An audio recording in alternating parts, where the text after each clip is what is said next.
Oke, Assalamualaikum warahmatullahi wabarakatuh. Saya Riki Setio Pambudi, mahasiswa Undira. Pada video kali ini saya akan menjelaskan dokumentasi pada sistem pendataan dan pendaftaran perumahan.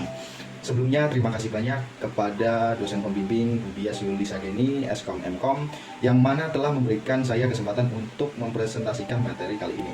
Pada dokumentasi kali ini terdapat hal-hal yang penting, termasuk latar belakang, tujuan kenapa sistem itu dibuat, dan beberapa diagram yang akan saya jelaskan nantinya. Belakang dan tujuan. Kebutuhan akan hunian yang terjangkau merupakan salah satu hak dasar manusia. Dalam era digital saat ini, kebutuhan akan informasi yang cepat dan efisien merupakan hal yang sangat penting.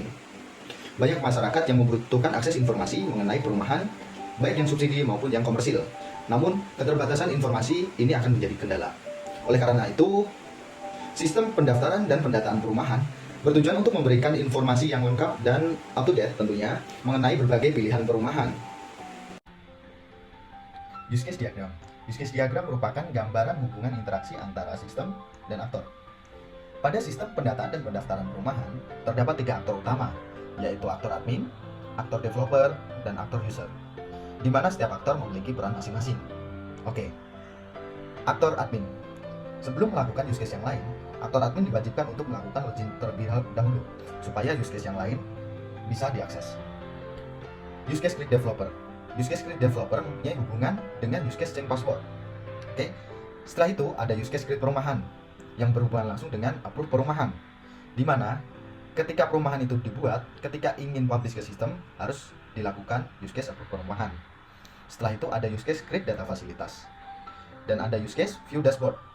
Jadi use case approve perumahan akan berhubungan juga dengan use case view dashboard. Di mana ketika use case approve perumahan ini dilakukan, use case ini akan terhubung langsung ke view dashboard, di mana ketika kita melihat dashboard terdapat report perumahan yang sudah di-approve. Setelah itu ada use case create data dokumen, dan selanjutnya ada use case create data berita. Oke, kita lanjut dengan aktor developer. Aktor developer memiliki beberapa use case, yaitu seperti use case register, yaitu ketika developer ingin mendaftarkan perumahan, dia harus melakukan register terlebih dahulu ke sistem. Setelah itu, kita melanjutkan ke use case login, supaya use case yang lain dapat diakses. Oke, selanjutnya use case create perumahan developer, di mana aktor developer akan mendaftarkan perumahan, yang nantinya di sini akan berhubungan langsung dengan use case entry syarat dan dokumen, di mana perumahan itu harus memasukkan syarat dan dokumen untuk melakukan use case yang selanjutnya, yaitu use case pengajuan perumahan. Setelah kita melakukan use case pengajuan perumahan, nantinya akan dilanjutkan ke use case approve perumahan, di mana aktor admin akan membuat pengapproval atau membuat action approve perumahan yang diajukan oleh developer. Setelah perumahan di-approve, akan dilanjutkan ke use case view dashboard, di mana developer bisa melihat status perumahan yang sudah diajukan. Selanjutnya di sini ada aktor user, di mana setelah perumahan itu di-approve, user akan bisa melihat data perumahan. Setelah itu, di sini juga ada use case untuk melihat detail perumahan. Use case antara melihat data perumahan dan melihat detail perumahan itu saling berhubungan. Selain bisa melihat data perumahan, aktor user juga bisa melakukan use case yaitu filter data perumahan, yaitu di mana user bisa melakukan filter seperti melakukan filter perumahan yang terdapat di kecamatan, contoh kecamatan A ataupun kecamatan B, dan bisa melakukan filter seperti menfilter perumahan yang jenisnya komersil ataupun yang subsidi dan lain-lain. Selain itu, user juga bisa melakukan use case melihat data berita yang tadinya dibuat oleh admin. Baik, mungkin seperti itu gambaran use case diagram pada sistem pendataan dan perumahan. Kurang lebihnya mohon maaf. Activity diagram. Activity diagram adalah aktivitas atau aliran kerja yang menggambarkan bagaimana sistem itu berjalan. Oke, saya akan menjelaskan bagaimana activity diagram pada sistem pendataan dan pendaftaran perumahan. Dimulai dari developer mengisikan form register. Setelah itu, developer melakukan login. Setelah login berhasil, developer akan membuat perumahan, yang mana pada pembuatan perumahan, data fasilitas sudah dibuat oleh admin. Setelah itu, developer mengisikan detail perumahan. Setelah detail perumahan terisi dengan baik, developer melakukan step yang selanjutnya, yaitu mengisi syarat dan dokumen, yang mana detail syarat dan dokumen itu sudah dibuat oleh admin. Setelah itu, developer baru bisa mengajukan perumahan. Setelah developer melakukan pengajuan perumahan, melanjutkan ke step selanjutnya, yaitu developer bisa mengecek status. Di mana cek status ini akan di-trigger oleh approve perumahan. Oke, jika statusnya approve, developer bisa melihat tampilan yang ada di dashboard. Jika statusnya reject, ada pilihan lagi, developer ingin melanjutkan atau ingin menyudahi aktivitas itu. Jika developer ingin melanjutkan, yaitu developer harus melihat lagi syarat atau dokumen apa yang belum terpenuhi. Oke. Setelah itu, jika statusnya itu approve juga, user akan bisa melihat perumahan yang sudah di-approve. Atau sistem akan otomatis mempublish perumahan yang sudah di-approve. Oke.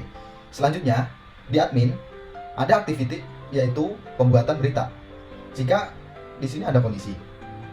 Kondisi yang pertama, ketika konten dipublish, user bisa melihat berita.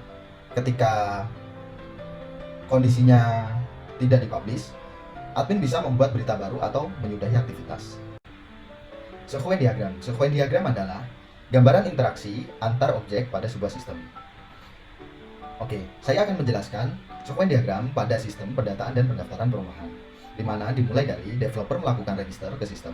Setelah register berhasil, developer bisa melanjutkan ke proses login, di mana pada proses login sistem akan memvalidasi apakah data yang diisikan oleh developer sama pada sistem. Ketika login berhasil, developer akan diarahkan ke main menu atau menu utama pada sistem, di mana developer bisa melihat menu perumahan. Di menu perumahan ada form untuk membuat perumahan. Setelah perumahan dibuat, developer bisa melanjutkan ke proses pengisian requirement, di mana ada dua proses, yaitu input dokumen dan input requirement, di mana pada sebuah input dokumen ada sebuah form.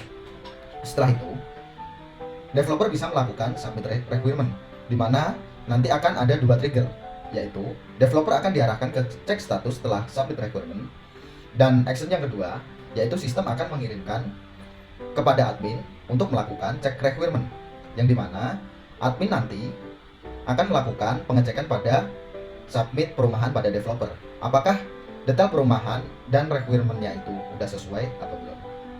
Setelah itu, admin akan melakukan pengiriman pesan kepada sistem, yaitu cek requirement-nya ini apakah statusnya di-approve atau di-reject. Ketika statusnya di-approve, sistem akan melanjutkan ke proses selanjutnya, yaitu pengiriman ke halaman cek status pada developer. Oke. Setelah itu, di sini juga ketika statusnya approve,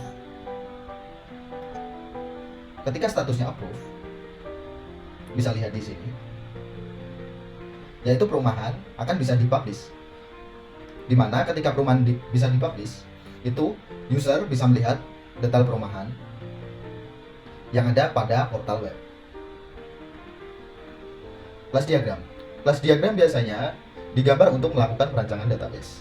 Oke, saya akan menjelaskan class diagram pada sistem pendataan dan pendaftaran perumahan, di mana di sini ada district dan village. Keduanya saling berrelasi, yaitu one to many atau many to one. Di sini ada district ID dan nama, sedangkan di village ada village ID, nama dan district ID.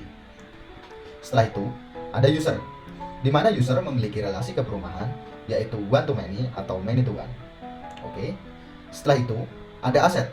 Aset memiliki relasi ke perumahan, yaitu many to one atau one to many. Oke. Setelah itu ada sapras.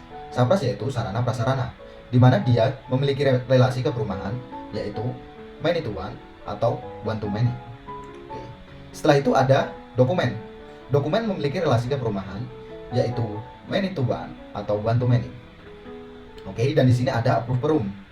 Di sini memiliki relasi ke perumahan, yaitu one to one,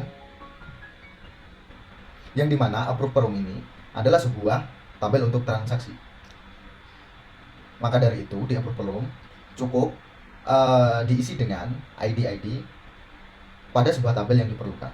Oke, selanjutnya di sini ada konten, yaitu memiliki relasi one to many kepada konten itu sendiri. Pada dokumentasi saya juga melampirkan sebuah saran, yaitu seperti berikut: pengembangan yang berkelanjutan, yang artinya sistem bisa diintegrasikan kepada sistem yang lain, entah itu lewat REST API atau cara yang lain. Oke, selanjutnya melakukan pelatihan dan sosialisasi.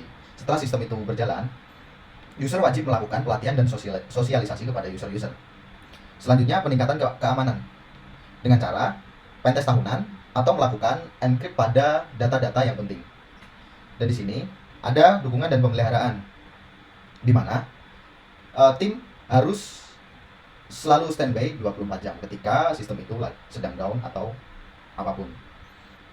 Atau menyiapkan server yang balancing, yang artinya ada 2 server yang sedang hidup, di mana ketika server satu mati, server yang lain akan membackup.